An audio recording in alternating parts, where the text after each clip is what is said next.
ஒரு சின்ன ஒரு பேமெண்ட்டில் கூட நடந்து சபைக்கு வந்து தானே சார் இதான் பேசினா இதான் செஞ்சார் இதான் தரணும் அப்படின்னு சொல்லிட்டு போனார். தொடர்ந்து அவருக்கு வந்து சில படங்கள்லாம் சரியாக போகாத போது கூட இவ்வளோ ரசிகர்களை கட்டுக்கோப்பாக வச்சுக்கிறாருன்னா சிம்பு தான் மனசில் இருக்கிறத பேசுகிறா தான் அவ்வளோ ஃபேன்ஸ் அப்படின்னு.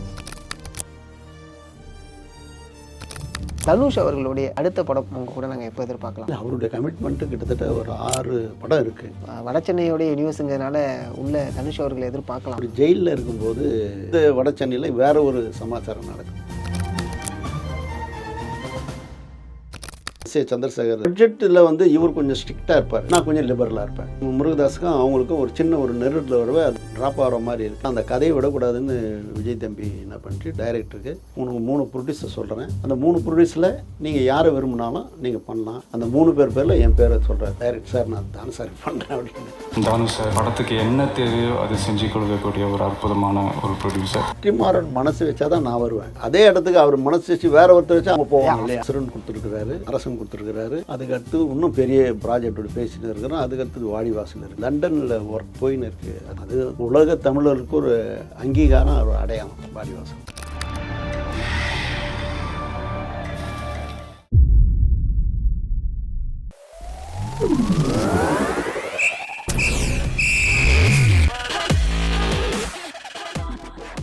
விசில் நேயர்களுக்கு வணக்கம். நான் உங்கள் சதீஷ். இன்றைக்கி நம்ம கூட director, distributor, producer, actor, music director, Kalaippuli S Thanu sir இருக்காங்க. வணக்கம் சார், எப்படி இருக்கீங்க? ரொம்ப சந்தோஷம் சார், நன்றி உங்களோட நேரத்தை எங்களுக்கு கொடுத்ததுக்கு. நிறைய விஷயங்கள் இந்த நேர்காணல் நம்ம பேச போகிறோம். ஃபஸ்ட்டு டிஸ்ட்ரிபியூட்டர் டைரக்டருங்கும் போது அண்ட் ப்ரொடியூசருங்கும் போது நிறைய விஷயங்கள் உங்களை பற்றி நாங்கள் தெரிஞ்சிருக்கோம். அஸ் அ மியூசிக் டைரக்டராக எனக்கு அதுலேருந்து உங்கள்கிட்ட ஆரம்பிக்கலான்னு இருக்கேன். ஒரு மியூசிக் டைரக்டர் ஆகணும் அப்படிங்கிறது எந்த ஒரு மொமெண்ட் உங்களை ட்ரிகர் பண்ணிச்சு சார்? அது நான் 4வது படிக்கும் போதே பாட்டு பாடுவேன். ஓகே. என்னை பார்த்து விட்டு பறந்து போகும் பறந்து சிட்டு பருவச்சிட்டு பறந்து வந்துடு மனதை தந்து விடு, அந்த 4வது படிக்கும்போது இதை பாடுறேன். ஸ்கூல் கார்ப்பரேட் ஸ்கூல் படிக்கும்போது பாடுறேன். அந்த மாதிரி அது அப்புறம் மாணவர் மன்றத்தில் வந்து ஈவினிங்கில் பாட்டு பாடி டான்ஸ் ஆடுவேன். அது போக வந்து சுதந்திர தினத்தினு குடியரசு தினத்தினும் வீரபாண்டிய கட்டபொம்மன் நான் நடிப்பேன். அதில் வந்து வீரபாண்டிய கட்டபொம்மன் நடிக்கும்போது அதுக்கு உண்டான டைலாக் பேசுவேன். அங்கே வந்து விஐபியாக வரவங்க வந்து தம் பாக்கெட்டில் இருக்கிற பணமும் அவங்களுக்கு போட்டுக்கிற மாலை எனக்கு போடுவாங்க, நிறைய காசு தருவாங்க. அந்த உணர்வில் அந்த மாதிரி நான் ஈர்ப்பேன். அந்த அடிப்படையில் தான் மியூசிக் டைரக்டராக வரணும். நிறைய பாட்டெலாம் நான் பண்ணின்னு இருப்பேன். கூலிக்காரன் நேரத்தில் டி ராஜேந்தர் தான் மியூசிக்கு. அப்போது ஒரு ஊர்வலம் போச்சுன்றதுனால அவர் வரக்கூடிய கம்போசிங் வரது தள்ளி போகுது. ஓகே. தள்ளி போனவுடனே நான் என்ன பண்ணேன், அங்கே இருக்கக்கூடியவங்களையே வச்சு இப்போ ராஜா சார்கிட்டலாம் பண்ணின்னு இருக்கேன் எல்லாமே. அவங்க அந்த டீமுக்கிட்ட நான் சொன்னேன், இந்த மாதிரி எனக்கு ராயபுரத்தில் ஒரு பையன் இருக்கான், நிறைய பாட்டெலாம் பாடுவான் அப்படின்னு சொல்லி ஒரு 10-15 பாட்டு பாடினேன். ஓகே. பாடினோடனே சொல்கிறானுங்க அவனுங்க, இது வந்து உங்கள் ஃப்ரெண்டு பாடின பாட்டு இல்லை, உங்கள் பாட்டு தான் அப்படின்னானுங்க. கரெக்டாக சொன்னான். சுந்தர்ராஜின் பேர். Okay okay okay. இப்போ அவனுக்கு ரொம்ப வயசாகிட்டு இருக்கான், அவன் இன்னமும் ஒர்க் பண்ணின்னு இருக்கான் ராஜா சார் கூட. ஓகே. அப்போ நான் சொன்னேன், ஆமாம் நான் தான் பண்ணேன். இப்படி எந்த வித கார்டு எதுவுமே இல்லாத நீங்கள் இவ்வளோ பாடுறீங்க, நாங்கள் வந்து கார்டு கொடுத்தா நிறைய வரும், ஒரு நாள் நீங்கள் ஃபிக்ஸ் பண்ணுங்கள், நாங்கள் வந்து உங்களுக்கு பண்ணி கொடுக்குறோம் அப்படின்னாங்க. சரின்னு ஒரு சண்டே வர வச்சு பாம்புக்குள்ள அவனுங்க கார்டு கொடுக்க பாட்டை வளர்ந்து பொழுது கட்டின்னு வருது. அப்போ என்ன பண்ணேன், அந்த குடிக்காரனில் பண்ண ஆர்கஸ்ட்ரேஷன் பண்ணக்கூடிய ஒருத்தர் இருந்தார். அவரை போய் நான் பார்த்து, எனக்கு வந்து கேள்வி ஞானம் தான், எனக்கு வந்து சுரம் தெரியாது, எதுவும் சரிகமா பதனி தெரியாது, ஆனால் நான் என்ன ஒன்றாலும் பாடுவேன். ஓகே. அதனால் நீங்கள் வந்து நீங்கள் வந்து அசிஸ்ட் பண்ணணும் அப்படின்னு. அப்போது ஒரு நாள் கம்போசிங் வந்தார். அப்போ இப்ராஹிம் ராவுத்தரும் வந்திருந்தார். அப்போது ஓகே. வந்துட்டோன்னா நான் பாடி தள்ளிக்கினே இருக்கிறேன். அவர் வந்து வெளியில் கூட்டின்னு வந்தார். தானு சார், தப்பாக நினைக்காது, நான் வர்றதுக்கு முன்னாடி என்னோட ஆசையில் ஏதோ சொல்கிறீங்கன்னு, பட் உங்கள் பிளட்டெல்லாம் மியூசிக்குன்னாரு. இந்த வார்த்தை தான் அவர் சொன்னது.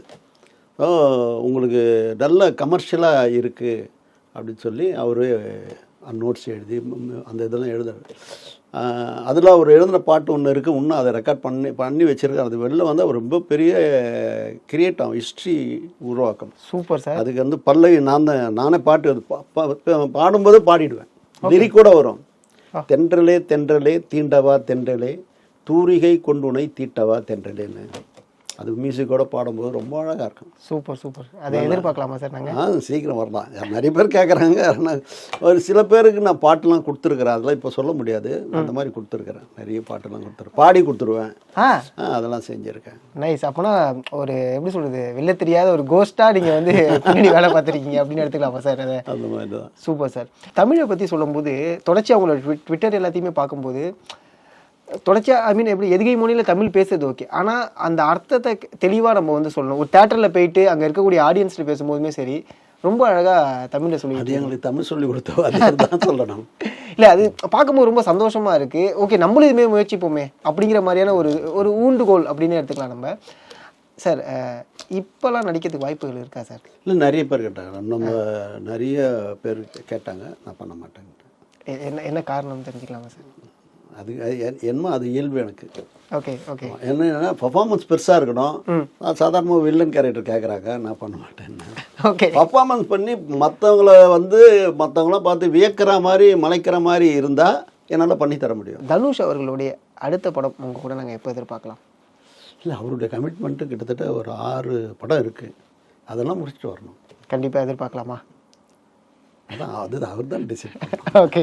ஏன்னா வெற்றி படங்கள் கொடுத்துட்டு வரீங்க அப்படிங்கும்போது அந்த வெற்றி காம்போ திரும்பி நாங்கள் எதிர்பார்க்கக்கூடிய ஒரு விஷயம் தான்.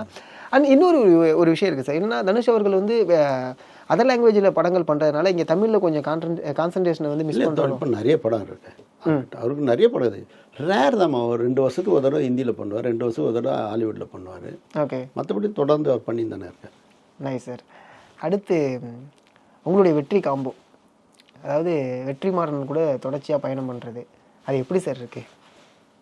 ஆரோக்கியமாக இருக்குது. என்ன அசுரன் கொடுத்துருக்குறாரு, அதுக்கடுத்து இப்போ அரசன் கொடுத்துருக்குறாரு, அதுக்கடுத்து இன்னும் பெரிய ப்ராஜெக்டோட பேசிட்டு இருக்கிறோம், அதுக்கடுத்து வாடிவாசல் இருக்குது. அப்படின்னு கண்டிப்பாக சார். ஏன்னா இந்த கூட்டணி இணையும் போதே படத்துக்கு நம்ம போயிடலாம்ப்பா அப்படிங்கிற ஒரு கான்ஃபிடென்ட்டோடு எங்களை கொண்டு வந்து நிப்பாட்டுறீங்க நீங்கள். அதனால தான் அதன் மேலே ஆர்வம் ரொம்ப அதிகமாகிட்டே இருக்குது.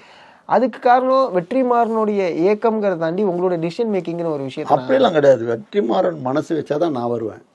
அதே இடத்துக்கு அவர் மனசு வச்சு வேற ஒருத்தர் வச்சா அவங்க போவாங்க இல்லையா? கண்டிப்பாக. ஆமாம். ஆனால் அதாவது ஒரு ஹீரோ, ஒரு டைரக்டர், அப்புறம் ஹீரோ, இந்த 2 பேரும் சேர்ந்து தான் ஒரு ப்ரொடியூசர் உருவாங்க. ஓகே. அதாவது இத்தனை விஷயங்கள் தெரிஞ்சிருக்கீங்களா சார்? உதாரணத்துக்கு நடிப்பாக இருக்கட்டும், இவ்வளோ விஷயங்கள் தெரிஞ்சதுனால என்னவோ உங்களுடைய படங்கள் வந்து வெற்றி அடையத்துக்கு ஒரு மிகப்பெரிய காரணமாக இருக்குன்னு நம்பலாமா சார்? நிறைய சொல்லலாம். ஒரு உதாரணம் மாத்திரம் சொல்கிறேன். பாரதி ராஜா சார் வந்து அவருடைய படங்கள் வந்து தொடர்ந்து கம்மியான நாட்கள் போது சரியாக போக மாட்டேது. உதாரணத்துக்கு புதுநெல்லு புதுநாத்து, எண்ணூர் தோழன், நாடோடி தென்றல், கேப்டன் மகள் தான் அவருடைய அந்த கட்டத்தில் பீக்கில் குஷ்பு இருக்கிற பீரியடில் அந்த படம் மிசரபிள் தப்பாகுது. ஓகே.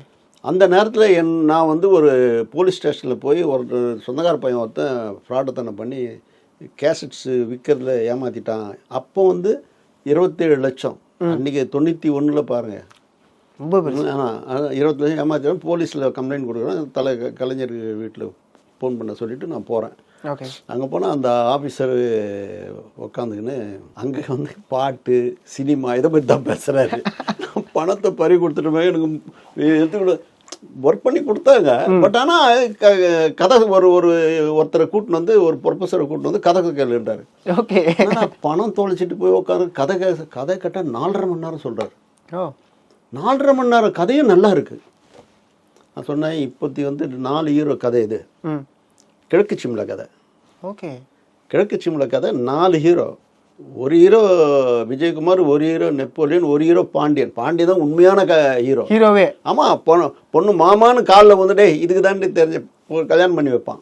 ஓகே. அவன் தான் ஹீரோ. அதுக்கடுத்தது வந்து இவன் சூரியகாந்த். இந்த 4 ஹீரோ தான் கதை நல்லா இருக்குது. நான் சொன்னேன் இந்த மாதிரி நான் என்ன பண்ணேன், இந்த 4 ஹவர் சொல்கிறேன், இது சரி வராதுன்னு 2 ஹீரோ ஆக்கி, விஜயகுமார் அண்ணன் தங்கச்சி ஆக்கி, அண்ணனு மச்சான் அவன் தங்கச்சி புருஷனை வச்சு இதை பண்ணுன்னு சொல்லிட்டு அவர்கள் சில சொல்லி அனுப்புகிறேன். மறுநாளே வந்து கரெக்டாக 2.5 ஹவர் கதை சொன்னார். அது எது தவிர்த்துட்டு. அப்போ நான் சொன்னேன், இது வந்து 5 மண் வாசனை, 3 முதல் மரியாதை. இந்த படம் பாரதி ராஜா டைரக்ட் பண்ணால் நல்லாயிருக்கு. சமீபத்தில் அவர் படங்க எதுவுமே போகல. இந்த படம் அவருக்கு பெரிய வாய்ப்பு பெருசாக வரும். அதனால் நீங்கள் அவர்கிட்ட போய் சொல்லுங்கள். எனக்கும் அவருக்கும் ஒத்து வராது. ஓகே. அதனால் நீங்கள் அவரை வச்சு படம் யாருன்னா பிடிச்சி பண்ணீங்க. அதுக்கப்புறம் அவருடைய படங்கள்லாம் சரியாக போகாது விட்டு அவருக்கு அட்வான்ஸ் கொடுத்தவங்களாம் பேக் ஆகுறாங்க போகாமல். நிறைய பேர்லாம் சொல்ல விரும்பல. பெரிய ப்ரொடியூசருங்க அந்த நேரத்தில் அவருக்கு அட்வான்ஸ் கொடுத்தவங்க இன்னும் தொடர்ந்து அடிபட்டுக்குதுன்னு போக தயங்குறாங்க. அவரும் எல்லாரையும் ட்ரை பண்ணுறாரு, முடியல. ஓகே. கடைசியில் விஸ்வநாதன் ராமூர்த்தி மியூசிக்கில் இந்த படம் ஆரம்பிக்கணும்னு சொல்லி விஸ்வநாதன் சன்னு கோபியை வச்சு தான் இதை ஆரம்பிக்கணும்னு பண்ணுறாங்க. அவர் போய் சரியான முறையில் பரிவர்த்தனை நடக்கலை. ஓகே. அதனால் அதையும் விட்டுட்டு என்ன பண்ண இந்த தானுவே புரிய. அப்புறம் ஒரு பஞ்சாயத்து ஒன்று நடக்கும்போது பாரதி ராஜாவுக்கு நான் சப்போர்ட் பண்ணி பேசுகிறேன். நீ எனக்கு சப்போர்ட் பண்ணுறேன்னு கேட்டார். ஓகே. நான் சொன்னேன் உன் பக்கம் நான் எது சப்போர்ட் பண்ணுறேன். ஆல்ரெடி பஞ்சண்ணை வந்து உங்கள் மேட்ரு எடுத்து எல்லாருக்கும் படத்தை வந்து குறைச்ச விலைக்கு 30% குறைச்சி தான் கொடுத்தாரு. அதனால் நீங்கள் கொடுக்க வேண்டியதில்லைன்னு சொல்லி அவரை சேவ் பண்ணேன். ஏன்னா நீ ஆமாம் ரத்னகிட்ட கதை கட்டி எப்படி இருந்தது? அது என்ன தலைவர் 5 மணி நேரம் 3 மணி உனக்கு நம்மளுக்கு தான் ஒத்து வராது. அதனால தான் வேணாம். அப்படிலாம் இல்லையா நான் சித்ரா அனுப்புறேன். சித்ரா லட்சுமி அனுப்பிச்சார் மறுநாள். ஓகே.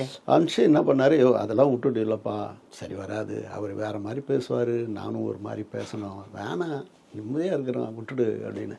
இல்லை ஃபஸ்ட் காப்பி மாதிரி பண்ணிக்கலாம் அப்படின்னு சொல்லி ஃபஸ்ட் காப்பி மாதிரி பண்ணது.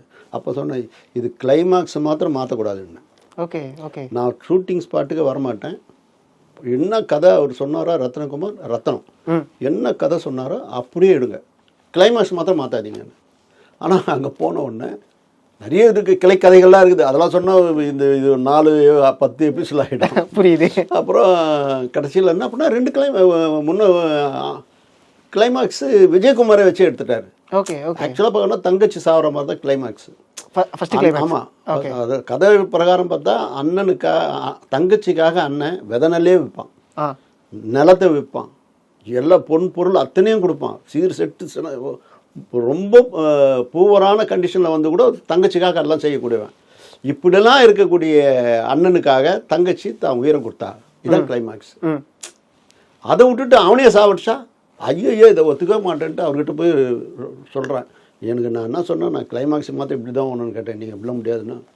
அதுக்கப்புறம் பெரிய 2 கிளைமாக்ஸாக எடுத்து அவன் சாவரா மாதிரி ஒன்று, இந்த மாதிரி சாவரா 2 கிளைமாக்ஸ் போட்டுக்காம. ஆனால் உண்மையிலே எல்லாருக்கும் நன்றி சொல்லணும். அந்த படத்தை பார்த்த கலைஞானம், கலைமணி, வைரமுத்து, செல்வராஜ் எல்லாமே பார்த்துட்டு இந்த கிளைமாக்ஸ் ரொம்ப நல்லா இருக்குன்னு பாரதியை கட்டி பிடிச்சாங்க.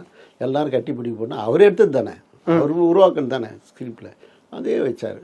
ஓகே. ஓகே. இதுலேருந்து கதையை பிடிக்கிறதுல நம்ம யாருன்னு உங்களுக்கு சொல்கிறோம். இல்லை சார், நீங்கள் அதான் சொன்னீங்கல்ல, இன்னைய வரைக்குமே ஒரு அண்ணன் தங்கச்சி உறவு அப்படின்னா இந்த படத்தை வந்து முன்னெடுத்து வைப்பாங்க.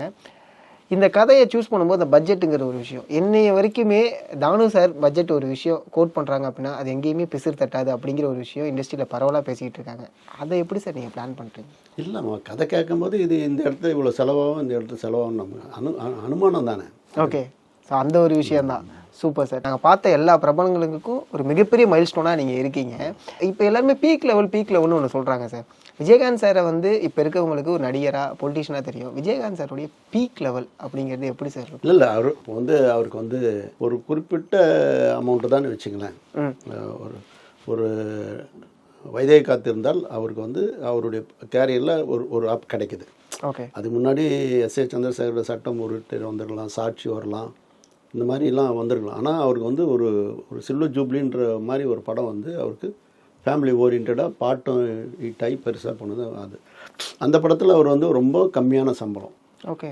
ஆனால் அந்த நேரத்தில் நான் போய் அவர்கிட்ட டேட்டு கேட்கும்போது அவர் சொல்கிறார், இந்த மாதிரி நான் யார் படத்துக்கு டேட்டு கேட்குறேன், அந்த நேரத்தில் வந்து நான் ஊமை வழிகளில் நடிச்சுன்னு இருக்கிறேன், நைட் கால் ஷீட் கொடுத்துருக்குறேன், உங்கள் படத்தில் பண்ண முடியும், இந்த படம் நீங்கள் பண்ணிவிடுங்க, வேறு யாருன்னு வச்சு அடுத்த படம் நான் வரேன்னார். அதே மாதிரி யாரில் வந்து நான் அர்ஜுன் போட்டு படம் பண்ணி அது பெரிய லெவலில் ரெக்கார்ட் பண்ணிச்சு. அதுக்கப்புறம் இவரை போய் பார்த்தோன்னே விஜயகாந்த் சார் பார்த்தோன்னே உடனே நீங்கள் ராவுத்தரை பாருங்கள் சார், என்னை பார்த்து இது கண்டுக்க வேணாம், ஏன்னா அவன் சொன்னால் தான் நம்ம பண்ண முடியும், நீங்கள் அவனை போய் பாருங்கள் அப்படின்னு. அப்புறம் அவர் போய் பார்த்தேன். அவர் எனக்கு டேட்டு கொடுக்கணும் 3 மடங்கு சொல்கிறார் வேலை சம்பளம். ஓகே. 1 மடங்கு சம்பளத்தை 3 மடங்கு கேட்குறாரு. நான் ஓகே எப்போ அட்வான்ஸ் வாங்கிட்டேங்க. என்ன தைரியம், அதெல்லாம் நினச்சி என்ன பிஸ்னஸ் ஏதுன்னு தெரியாது. ஆனால் பார்த்தா அன்னைக்கு அவருக்கு நான் எடுத்துன்னு வந்து நெக் டு நெக் எடுத்து நிறுத்துறேன். மிகப்பெரிய ஹீரோவுக்கு பக்கத்துலேயே எடுத்து ஒரு ஒரு 10 அடி டிஸ்டன்ஸில் 90 அடியில் 100 அடியில் ஒருத்தர் நிற்கிறான், 90 அடியில் இவர் எடுத்து பண்ணித்தரேன். 46 இருந்து 100க்கு எடுத்து பண்ணிட்டேன். 46 லட்சம் பிஸ்னஸ்ஸு 1 கோடிக்கு எடுத்து போகிறேன். ஓகே. அங்கே இண்டஸ்ட்ரியே மிரண்டு போயிது, வியாபாரம் அப்படி ஆயிருக்குது. அந்த மாதிரி நடந்து அதுக்கு பப்ளிசிட்டிலாம் பூஜைக்கு போஸ்ட் ஓட்டினேன். கைவண்டி எடுத்துன்னு போகிறேன், செலவு வச்சேன். தேவித்தையில் ரிவால்விங்கில் சுற்றினே வரும், மூட்டைட்டெல்லாம் வச்சு ஒரிஜினலாக இருக்கிற நிறைய. ரஜினி சார் சூப்பர் ஸ்டார் நீங்கள் வச்ச ஒரு விஷயம் இன்னைய வரைக்கும் அந்த சீட்டுக்கு பல போட்டிகள் வருது, ஆனால் சூப்பர் ஸ்டாராகவே இருக்கார். எப்படி வந்து படையப்பா இப்போ ரீரிலீஸ் ஆனிச்சு, அதில் இருக்கக்கூடிய ஸ்டைல் எல்லாருமே பேசுகிறாங்க. பட் கபாலி இருக்கக்கூடிய அந்த ஒரு மொமெண்ட் இருக்குல்ல சார், கபாலி ஒரு பீக் கொடுத்துச்சு. அதில் இருக்கக்கூடிய ஒரு மாஸ், ஒரு எப்படி சொல்கிறது, லைக் ஒரு திருப்பி அந்த ஒரு பழைய மாதம் வந்து காமிக்கிறேன் அப்படிங்கிற மாதிரியான ஒரு விஷயம். எப்போ சார் கபாலியை ரீரிலீஸ் எதிர்பார்க்கலாம்? அவர் 10th இயர் வருது இல்லையா, நெக்ஸ்ட் இயர் 2026 வந்து 2016 ஜூலை. அதே ஜூலையில் 10th இயரில் அதுவும் புதிய பரிமாணத்தோடு வரும். அப்படியா? ஆமாம். அது கிளைமேக்ஸில் கொஞ்சம் நெருடல் இருக்கும், யார் இறந்தாங்கன்றது. அதுக்கு ஒரு டெஃபினேஷன் கொடுத்து பண்ணுறேன். இப்போ ரஞ்சித் கிட்ட லாஸ்ட் வீக் தான் பேசினேன். ஏப்பா இந்த மாதிரி பண்ணணும், நீ கொஞ்சம் சப்போர்ட் பண்ணுன்னு. சார் செஞ்சுட்டா போச்சு சார் அப்படின்னாரு. அதனால் அது கொஞ்சம் ஒரு ரொம்ப நல்லாயிருக்கும் பண்ணணும். இப்போ நீங்கள் சொன்னதுனால இது நான் கேட்குறேன், ஒரு படத்தை ப்ரொமோட் பண்ணுறது இருக்குல்ல, அதில் ஒரு பிளானிங் ஒன்று பண்ணுறீங்க சார், அது எப்படி சார் பாசிபிள்? அதுக்கான ஒரு கிரியேட்டிவ். பேசிக்காக நான் டிஸ்ட்ரிபியூட்டர் அந்த தொட்டு எனக்கு அது தெரியும். ஓகே. எல்லாருமே வந்து 4 ஷீட் அடிக்கும்போது நான் வந்து 12 ஷீட் அடிப்பேன். ஓகே. அதாவது 4 ஷீட்டு 500 அடித்தாங்கன்னா நான் 12 ஷீட்டு வந்து 200 அடிப்பேன். ஒரே காசு தான் ஆகும், ஆனால் கால்குலேஷன் மைண்டுக்கு கால்குலேஷன் கொடுக்கணும். ஓகே. அந்த மாதிரி பிரம்மாண்டமாக தெரியும், ஆனால் விலை மாத்திரம் ஒன்று தான் இருக்கும், ஆனால் பார்க்கறதுக்கு பிரம்மாண்டமாக இருக்கும். இப்போ விஜயகாந்த் ஒரு நாள் பழகினால ட்ராவல் பண்ணனால ஒரு சில விஷயங்களை எங்களுக்கு ஷேர் பண்ண முடியுமா? அவங்க சிஸ்டர்ஸ், டாக்டர் ஹஸ்பண்டு, அவங்களாம் வந்து விஜயகாந்துக்கு பொண்ணு பார்க்கணும் என்கிட்ட தான் சொல்லுவாங்க. நைஸ். அதுக்காக போய் ஒரு பொண்ணு கூட நான் பார்த்துட்டேன். ஓகே. அது விஜயகாந்துக்கு நாம் அது எடுத்து போகல. ரொம்ப நல்ல குடும்பம். அதுக்கப்புறம் இவங்க விடயத்தில் இந்த மாதிரி பொண்ணு நிச்சயம் இதுன்னு கன்ஃபார்ம் பண்ண பிறகு நாம் வந்து கலைஞர் டேட் போகணுன்னு கேட்குறாரு. ஓகே. விஜயகாந்த் சார் கலைஞர் தலைமையில் கட்டினேன், ஏன்னா கலைஞர் மேலே பிரியம் அவருக்கு. அப்போ நான் சொன்னேன் கலைஞர்கிட்ட போகிறேன். என்ன ஏன்னார், விஜயகாந்த் சார் கல்யாணம் பண்ணணும், நீங்கள் தான் தலைமை. மறுநாள் காலையில் விஜயகாந்தே ராவத்திரி கூப்பிட்டு போகிறேன். கூப்பிட்டு போனோடனே 4 தேதி சொன்னார். உனக்கு எந்த தேதி வேணும்னு கேட்டார். அதுவார் ஒரு தலைவர் தன்னுடைய டைரி பார்த்து அவர் தேதி சொல்லலை. விஜயகாந்த் சார் என்ன தேதி கேட்குறியா, 4 தேதி சொன்னல, உனக்கு எது வேணும், அந்த தேதி வரேன்னாரு. அப்புறம் அவர் ஒரு தேதி சொன்னார், அந்த தேதியில் வந்தார். கீழே இறங்கினோன்னா ராவத்தை சொல்கிறேன், மூப்பனார் கூப்பிட்டா நல்லா இருக்குன்னு அண்ணனுக்கு கொஞ்சம் கேளுங்கண்ணேன்னாரு. அப்போ நான் மேலே போனேன். இப்போ நான் மூப்பனாரை கூப்பிடலான்னு சொல்கிறார். நான் விரும்புகிற தலைவரையா போட்டுக்க சொல்லியா. ஸோ மூப்பனாரும் கலைஞரும் மதுரையில் தான் நடந்தது. என்ன மறக்கவே முடியாது. Super sir. ஒரு படத்தை ஹோன் பண்ணிக்கிறது இருக்குல்ல, இப்போ விஜயகாந்த் அவர்கள் நடிகராக உள்ள வராங்க, ஆனால் அந்த படம் முடிகிற வரைக்குமே அந்த படத்துடைய பொறுப்புகள் எல்லாத்துலேயுமே இருக்கணும். அதில் ஏதாவது ஒரு விஷயம் தவறுதலாக நடந்தாலுமே அதை நம்ம போய் இன்னங்காவது பார்க்கணும் அப்படிங்கிற ஒரு விஷயம் இருக்குல்ல சார், அதை பற்றி சொல்லுங்கள். இல்லை, அவர் உழவன் மகன் பண்ணும்போது கூட என்னை கூப்பிட்டு டிஸ்கஸ் பண்ணி எப்படி பண்ணலாம் எது பண்ணலாம் கேட்குறாங்க. பூந்தோட்ட காவல்காரன் வந்து பண்ணி எனக்கு கதை சொல்கிறாங்க. இதில் சுவாகத் ஹோட்டலில் கதையை கேட்டு இன்னும் இன்டர்வியூவில் வராரு, முடியாது, இவ்வளோ பெரிய வியாபாரம் ஆக போகுது, முன்னாடி எடுத்துனாங்கன்னு 3வது ரீலில் வர வச்சேன். இல்லை, எனக்கு எல்லாம் ஷாக்காக இருக்கு. இங்கே கதை எழுதுனதை தாண்டி இது லிவிங்ஸ்டன் தான், செந்தில்நாதன் இருந்தார், எல்லாம் இருந்தாங்க. சவுந்தர்னு ஒருத்தர் இப்போ லோகேஷ் கனகராஜ் மாமனார்னு நினைக்கிறேன். ஓகே. அவரு கூட இருந்தார் அதில், அந்த டீமில் உட்காந்துருந்தார் நான் பேசும்போது. நிறைய அரசியல் பிரபலங்களோட உங்களோட இன்ஃப்ளூயன்ஸ் இருந்துமே அது எங்கேயுமே நீங்கள் வந்து பெருசாக பயன்படுத்திக்கிட்டது இல்லை. உதாரணத்துக்கு கலைஞர் ஐயாவாக இருக்கட்டும், ஜெயலலிதா அம்மையாராக இருக்கட்டும், விஜயகாந்த் அவர்கள். இது எதனால நான் தெரிஞ்சுக்கலாமா? அப்படிலாம் இல்லை, நம்ம அதாவது அவங்கக்கிட்டே எதிர்பார்க்காம நம்ம கையிலேருந்து போட்டு செலவு பண்ணுவோம். ஓகே. அதில் ஒரு கெத்து இருக்கும். அதில் வந்து 89 கலைஞருக்கு நான் பண்ணி கொடுத்த விளம்பரங்கள்லாம் வந்து எண்ணெய் தேர்தலில் யாரும் பண்ணியிருக்க மாட்டாங்க. அந்த உணர்வை கடைசி வரலும் அவர் வச்சுருந்தார். கடைசி வரலும் என்னை நோக்கி எத்தனை இழி பழி வந்தால் கூட தடுக்கும் கேடயமாக நிற்பார். அந்த மாதிரி அவரெல்லாம் மறக்க முடியாது. Super sir. இவங்க 3 பேர் கூட நீங்கள் ட்ராவல் பண்ணதுனால அவங்ககிட்ட ஒரு அனுபவம் அப்படின்னு எடுத்துக்கிட்டா என்ன? கலைஞர்கிட்ட வந்து நேரம் தவறாமை. ஓகே.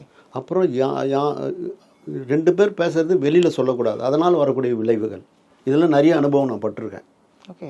நானும் அவரும் பேசுவேன், வந்தோடனே சொல்லிவிடுவேன், அது பேப்பரில் வந்துடும்.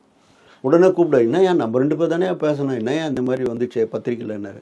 நான் ஆசையில் 4-5 பேர் இன்னும் சொல்லாதியா, அன்னிலேருந்து சொல்கிறதில்ல, அவரோட பேச அவரோட வச்சுப்பேன். நான் போய் சண்டை போடுவேன், சில நியாயங்களுக்கு கேட்பேன். ஓகே. இப்படி இப்படி பண்ணுறாங்களா அப்படி பண்ணுறாங்களேன்னு அவரும் என்கிட்ட நியாயம் பேசுவார், அதெல்லாம் வெளில வந்துடும். சரி. அந்த மாதிரி நிறைய அது தப்பு பண்ணவங்க தப்பு. ஓகே. இந்த மாதிரி நிறைய இன்சிடென்ட்ஸ்லாம் இருக்குது. பட் ஆனால் கடைசியெல்லாம் அவர் அப்புறம் அவர் நிறைய உதவிகள் செய்கிறதுக்கு வந்தார். அதை கூட நான் வேணாம் சார். ஆற்காடார் இன்னும் லைவ் இருக்கிறாரு. அவர் வந்து என்னை கூப்பிட்டு, தலைவர் சொல்கிறாரியா உனக்கு ஏதோ பொருளாதார பிரச்சனை, தெருப்பாடங்கள் எடுத்து புதுப்பாடங்கள் எடுத்து ஏதோ பொருளாதார பிரச்சனை இருக்காங்கண்ணே, நான் செஞ்சதெல்லாம் பதில் செய்ய பார்க்குறாரா, வாங்க மாட்டேன்னு சொல்லுங்கள், நான் எப்பவுமே இப்படி தான் அப்படின்னு. நைஸ். இந்த மாதிரி தான். Super sir. ஜெயலலிதா அம்மையார் அவங்கள்ட்ட அவங்களுக்கு சில பப்ளிசிட்டிக்கு கேட்டதுக்கு நான் பண்ணி கொடுத்துருக்குறேன். அதுக்காக போய் அங்கே போய் நின்றதே கிடையாது நான். ஆனால் அந்த விசுவாசம் அவங்களுக்கு இருந்தது. அது அவங்க வந்து அதுக்குரிய மரியாதை செய்யணும்னு வரும்போது கூட நான் தவிர்த்தேன். எல்லாருமே சொல்லக்கூடிய ஒரு விஷயம் என்னென்னா, சோஷியலாக ஒர்க் பண்ணுறதா இருக்கட்டும், இருக்கக்கூடிய மக்களுக்கு உதவி செய்கிறதுன்னு இருக்குல்ல சார், இது எல்லாம் என்ன சொல்கிறாங்கன்னா, வெளில பெருசாக பிரபலம் ஆனதுக்கப்புறம் அவங்க செய்கிறதுன்னு ஒன்று, ஆனால் ஆரம்பத்துலேருந்து அவங்க செஞ்சுட்டு இருந்ததுன்னு ஒன்று இருக்குல்ல சார் விஜயகாந்த் அவர்கள், அதை பற்றி சொல்லுங்கள் சார். அவர் ஆரம்பத்துலேயே நிறைய செய்வார். அது செய்கிறதெல்லாம் நான் படம் எடுத்து கூட விளம்பரம் பண்ணுவேன், அதை பண்ணுவேன். அந்த மாதிரிலாம் அவர் பிறந்த நாளுக்கு வாழ்த்து சொல்லுவேன். ஓகே. அந்த மாதிரி நிறைய நிகழ்ச்சிக்கு இவரே போவார், எங்களாலும் கூட்டும் போவார். அப்படி ராயபுரம் பிரிட்ஜ் ஏறும்போது ஒரு ரசிகர் மன்றத்தினுடைய தலைவர் கல்யாணத்துக்கு நடத்தி வைக்க போகிறோம் ஈவினிங். அப்போ போகும்போது தான் நான் புரட்சி கலைஞன் டைட்டில் சொல்கிறேன். புரட்சி நடிகர்லேருந்து புரட்சி தூக்கினேன், கலைஞர்னு கலைஞரை தூக்கினேன், புரட்சி கலைஞர்னு வச்சேன். Super sir. அப்போ ராமோசன் தான் கூட இருந்து, நான் நல்லா இருக்கும் தலைவருக்கு வையுங்க அப்படின்னாரு. அது உண்மையாகவே பொருத்தமானதாகவே இருந்துச்சு சார். ஆமாம்மா. இந்த அடைமொழி டைட்டில் வைக்கிறதுல அதான் சொல்கிறேன் சார், உங்களை கிங் மேக்கர்னு சொல்கிறதுக்கான ரீசன் அப்படிலாம் கிடையாது, ஒரு அனுமானம் தான். அது கிங் மேக்கர்லாம் கிடையாது, எல்லாராலையும் பண்ண முடியும், தைரியம் வேணும். ஓகே. அந்த தைரியம். ஆமாம், தைரியம் வேணும். அது நிறையாவே இருக்குது சார் உங்கள்கிட்ட. Super sir. விஜய் சார், அதாவது துப்பாக்கி டைமில் ஒரு பீக்னா இப்போ இருக்கக்கூடிய பீக் அப்போ உருவாக்குன ஒரு விஷயம் இருக்குல்ல சார், எனக்கு அந்த ஒரு டிசிஷன் பற்றி சொல்லுங்கள் சார். இல்லை, அது ஆக்சுவலாக பார்க்க போனால் எஸ்.ஏ. சந்திரசேகர் சார் அந்த படத்தை பண்ண வேண்டியது. பட்ஜெட்டில் வந்து இவர் கொஞ்சம் ஸ்ட்ரிக்டாக இருப்பார். Okay. S A. Chandrasekhar Vijay father வந்து ஸ்ட்ரிக்டாக இருப்பார், நான் கொஞ்சம் லிபரலாக இருப்பேன், கதைக்கு ஏற்ற மாதிரி விட்டு கொடுப்பேன். அப்போ அவங்க முருகதாஸுக்கும் அவங்களுக்கும் ஒரு சின்ன ஒரு நெருடில் வரவே அது ட்ராப் ஆகிற மாதிரி இருக்குது.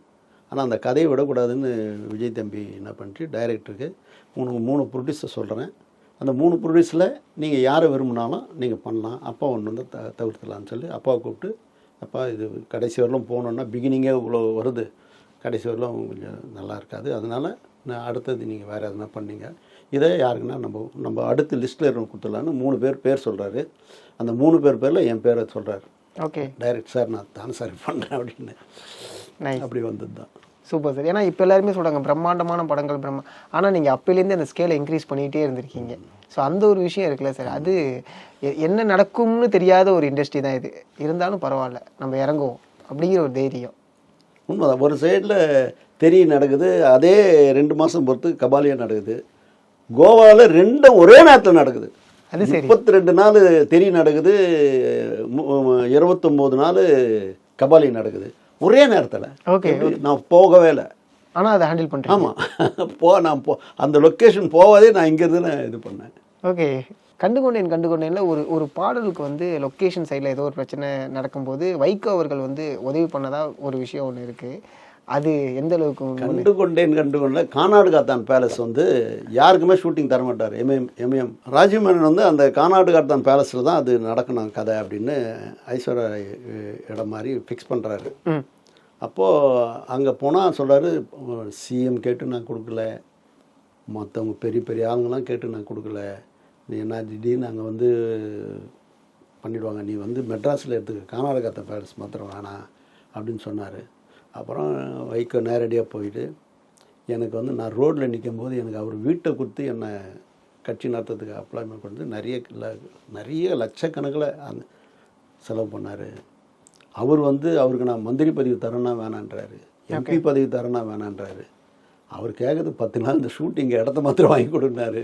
அவர் என்ன நடந்து எப்படி நடந்தாருன்னு தெரியாது. அதில் ஈல்டாகி செட்டியார் கொடுத்துட்டார். ஒரு பைசா வாங்கலாம். அதுக்காக நாங்கள் என்ன பண்ணோம், ராஜமேன் சார்கிட்ட சொல்லி ரவி கே சந்திரன் கேமரா, அந்த லைட்டுக்கு கீழே ஸ்பாஞ்ச் வச்சு பண்ணோம். ஸ்க்ராச்சஸ் ஆகினா பளிங்கு கல். ஓகே. அதே மாதிரி கார்பெட் போட்டு அதில் ட்ராலி போடுவோம். ரொம்ப பாதுகாப்பாக நான் எந்த கோயிலுக்கு போனால் கூட செருப்பு போடாத அன்றைக்கி விரதம் எல்லாமே ஃபுல்லாக விரதம் இருந்து கோயிலில் கூட படைப்பிட்டு நடத்தி நல்ல பேரோட வெளில வருவோம். ஏன்னா இப்போ நீங்கள் சொன்னதுனால இப்போ எந்த படம் ஓடாது அப்படிங்கிற ஒரு ஜட்ஜ்மெண்ட்டே மேக்ஸிமம் வந்து வச்சுக்க முடிய மாட்டேது. என்னதான் எக்ஸ்பெக்டேஷன் இருந்தாலும் அங்கே போய் சில ஏமாற்றங்கள்னால மக்கள் வந்து இல்லை பார்க்கல. இல்லை இன்றைக்கி வந்து மக்கள் வந்து எல்லா வகையிலும் படம் பார்க்க வருவாங்க. நல்ல படங்கன்னா பார்க்க தானே வராங்க. கண்டிப்பாக. சில படங்கள் அவங்க ஓப்பனிங்கு அவங்களுக்கு எப்படி தெரியுதுன்னு தெரியல, வரவே மாட்டாங்க, ஓப்பனிங் வராது, அந்த மாதிரி வரும். அதுக்கப்புறம் இன்றைக்கி வந்து ஓடிடியில் வந்து 4 வாரத்தில் படம் வந்துடுன்ற நம்பிக்கையில் அது எதுங்க தேட்டருக்கு வராது. ஏன்னா 4 வாரத்தில் வரப்போகுதுன்னு. அதுக்கு முக்கியமாக பார்த்தீங்கன்னா ஒரு 3 ஹவர் 3 ஹவர் படம் வந்து ஜனங்க வரவே, சில பேர் வந்து 3 ஹவர் போனோமா 2.5 ஹவர்னா போகலாமே அப்படின்னு அதில் ஒரு கால்குலேஷன் போகுது. இதெல்லாம் சில பேருக்கு நான் சொல்லுவேன், இப்படிலாம் இந்த டூரேஷனை பாருங்கள் போங்க அப்படின்னு. நைஸ். அதை தாண்டி இப்போ பெரிய பட்ஜெட் படங்கள் அப்படிங்கும்போது நினச்ச அளவுக்கு ஹிட் ஆகல அப்படிங்கிற ஒரு விமர்சனம் இருக்குல்ல சார், அதை நீங்கள் எப்படி சார் பார்க்குறீங்க? அப்படிலாம் இல்லை. அதாவது அது சில படங்கள் அந்த கேதரிங்கில் அதில் அவ்வளோ ஆர்டிஸ்ட் கேதரிங்கில் 4 நாள் வசூல் ஆகிடுது. Okay okay. அந்த மாதிரி ஆகிடும். சில படங்கள் அது மீறி நடக்கணும் இல்லையா, அந்த அந்த அந்த கலெக்ஷன் மீறி நம்பர் ஆஃப் டேஸ் கூட்டணும், ஜனங்க வரணும், ஜனரஞ்சகமாக இருக்கணும். அது மிஸ் ஆகும்போது தான் தப்பாகுது. ஆனாலும் புது படங்கள் வர இப்போ ஓடிடி வந்து 8 வாரம் கழிச்சு தான் நீங்கள் வந்து தேட்டரில் வந்து ரிலீஸ் ஆகி 8 வாரம் கழிச்சு ஓடிடி வரணும் அப்படிங்கிற ஒரு டிசிஷன், அதை நீங்கள் எப்படி சார்? இல்லை, பாம்பேல அது இருக்குது. அதை இங்கே எக்ஸிபிட்டர்ஸ் வந்து ஃபீல் பண்ணுறாங்க அந்த மாதிரி எடுத்துன்னு வரணும்னு. ஓகே. அவங்க பாயிண்ட் ஆஃப் வியூவில் அது கரெக்டாக இருக்கும். ப்ரொடியூசர் பாயிண்ட் ஆஃப் வியூவில் சீக்கிரம் நம்மளுக்கு 4 வாரத்தில் கொடுத்தா உடனே காசு வருமே, இல்லைன்னா அவங்க வாங்கலைன்னா எங்களுக்கு பாதிப்பு வருமே, இந்த மாதிரி இதை உட்கார வச்சு பேசி கரெக்ட் பண்ணலாம். Okay okay. டேபிள் ப்ராஃபிட், அதாவது ஒரு படத்தோட டேபிள் ப்ராஃபிட் அப்படிங்கிறது இருக்குல்ல சார், அது எல்லா படத்துக்கும் நடந்துருமா சார்? இன்றைக்கி ரொம்ப கஷ்டம். இன்றைக்கி ரிலீஸ் ஓடின பிறகு தான் காசே வரும். ஓகே. அது எப்படி டேபிள் ப்ராஃபிட் ஆகும்? கரெக்ட். ப்ராஃபிட் ஷேரில் நடிக்கலாம்ப்பா நடிகர்கள் அப்படிங்கிறதுல உடன்பாடு உண்டு. நிறைய பேர் இப்போ பண்ணின்னு தான் வராங்க, பண்ணாமல் இல்லை, பண்ணின்னு தான் வராங்க. ஓகே. அது ஆந்திராவில் நடக்குது, பாம்பேயில் நடக்குது, இப்போ தமிழ்லேயும் அந்த மாதிரி சில நடிகர்கள் அது ஹெல்த்தின்னு நினைக்கிறீங்களா சார்? நிச்சயமாக ஹெல்த்தி. நல்ல ப்ரொடியூசருக்கு அவர் டேட் கொடுப்பாரு, அவர் ஒழுங்காக கணக்கு கொடுப்பாரு. ஓகே. ஒழுங்காக நடக்கிறவங்களுக்கு அது தொடர் வெற்றி, தொடர்ந்து வரும். ஓகே. தப்பு இந்த படத்திலே முடிச்சுக்கலான்னு பண்ணுறவங்களுக்கு அதோட விடுவாங்க. அதுக்கப்புறம் அடுத்த படத்துக்கு அவங்க போக மாட்டாங்க. ஸோ அந்த ஒரு விஷயம் நம்பிக்கை ஊற்றுன்ற ஒன்று வச்சுருந்தா அது நல்ல நாணயம் இது தேவை தயாரிப்பாளர்களுக்கு. ஆரம்பத்திலே சொன்னேன் சார், எதிகை மூலையில் பேசினாலும் அதை இப்படி தான் பேசணும்னு சொல்லிட்டு ஆர்வத்தை தூண்டுறீங்களே, இப்போ வந்துச்சுல்ல சார், அந்த ஒரு விஷயம் தான். அரசன் பற்றி நம்ம பேச போகிறது கிடையாது. ஏன் அரசன் பேரில் இப்போ ஷூட்டிங் நடந்து தான் இருக்குது. ஆன் டைமுக்கு கரெக்டாக, அதாவது திஷ்டி படுற மாதிரி இருக்குது. நேற்று டைரக்டர் பேசினா, சார் காரவனே போக மாட்டேன்டா சார், ஹீரோ ஸ்பாட்லேயே உட்காந்துன்னு எல்லாருக்கிட்டையும் கலகலன்னு பேசுங்க சார்.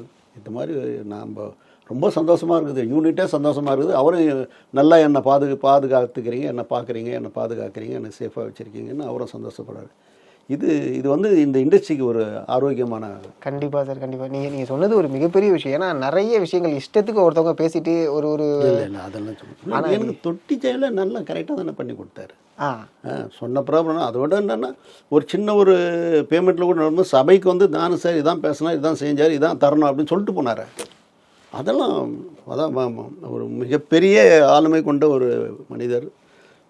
அவர் சொல்கிறார், ஒரு சமீபத்தில் நான் பேசின்னு இருக்கும்போது, இவ்வளோ பெரிய அதாவது தொடர்ந்து அவருக்கு வந்து சில படங்கள்லாம் சரியாக போகாத போது கூட இவ்வளோ ரசிகர்களை கட்டுக்கோப்பாக வச்சுக்கிறாருன்னா அவர் மனசில் இருக்கிறத பேசுகிறாரு. சிம்பு தான் மனசில் இருக்கிறத பேசுகிறார். அதான் அந்த அந்த அவ்வளோ ஃபேன்ஸ் அப்படின்னு. Nice sir. அதாவது இந்த படத்தில் ஒரு விஷயம் எல்லாருமே எதிர்பார்க்கக்கூடியது, அது எதிர்பார்ப்பாக இருக்கலாமான்னு நீங்கள் சொல்லுங்கள். வடசென்னையோடைய யூனிவர்ஸுங்கிறதுனால உள்ள தனுஷ் அவர்களை எதிர்பார்க்கலாமா? இல்லை அதில் அதுக்கு சம்மந்தமே கிடையாது. அவர் ஜெயிலில் இருக்கும்போது நடக்கக்கூடிய சம்பவம். இந்த வட சென்னையில் வேற ஒரு சமாச்சாரம் நடக்கும். ஓகே. அதில் விஜய் சேதுபதி உள்ளே வந்திருக்கிறாரு, அது இன்னும் மிரட்டலாக இருக்கும். ஆமாம், 2 பேருக்கும் நல்லா இருக்கும்.